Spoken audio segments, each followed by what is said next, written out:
I thought I'd make this video to document the story of the first ever Barnsley FC Mural and how it all came about. Back in early August 2025, I had the idea of a Barnsley FC mural on the underpass near Oakwell. I did a quick mock-up, posted it on A Up and Down, and that post went mental. Most of the replies were just along the lines of either get it done or we'll pay for it. So Dan Sims jumped on the project with me, and along with some of the other A Up and Down followers, we set about trying to see if the council would let it happen. Sadly, we quickly found out it wasn't going to happen. The council were never going to give us the green light. So that was that. Project shelved. Fast forward, January this year, Barnsley are playing at Liverpool in the FA Cup, and my nephew Harry sends me a photo of the new Diego Jota mural near Anfield. I posted that photo on the A Up and Down again, asking if anyone living close to Oakwell in an end terrace would be up for having a mural painted on their wall. Well, the offers started rolling in, and eventually one reply changed everything. The owner of the top shop offered us the end wall. Honestly, it couldn't have been more perfect. I let the fans know once again, and the response was unbelievable.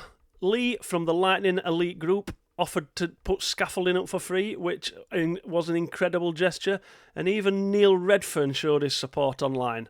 At the time, A Up and Down was involved with a new fans group, Tykes Union. I thought instead of running this as an A Up and Down project, it would benefit Tykes Union if the mural came under that banner, so that's what we did. Now, the original mock-ups were basically me messing about in Photoshop. We needed somebody who actually knew what they were doing. Josh Sims, who was part of the Tykes Union at the time, was working on another Barnsley FC project with Phil at Parliament over in Los Angeles. So Josh asked Phil if he'd consider doing a few designs for us. Let's just say Phil was more than keen. The wall itself was awkward to work with. 2 windows and an air conditioning unit in odd places. But Phil worked his magic and came up with a couple of beauties. One of them stood out straight away, and that eventually became the mural. While all this was happening, I'd started contacting mural artists. Eventually, we found an artist, Paul Staveley, and he was given the green light. A ridiculously talented lad from just down the road. Craig set up the fundraiser, and honestly, the donations flooded in. Within days, we'd hit our £4,000 target. The aim was to get the mural finished before the final home game of the season at Oakwell, so the fans could see it. The scaffolding went up on the 18th of April, and Paul got cracking straight away.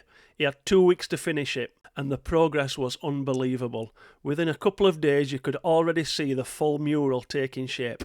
Even the players were turning up to watch Paul working and see how it was coming along.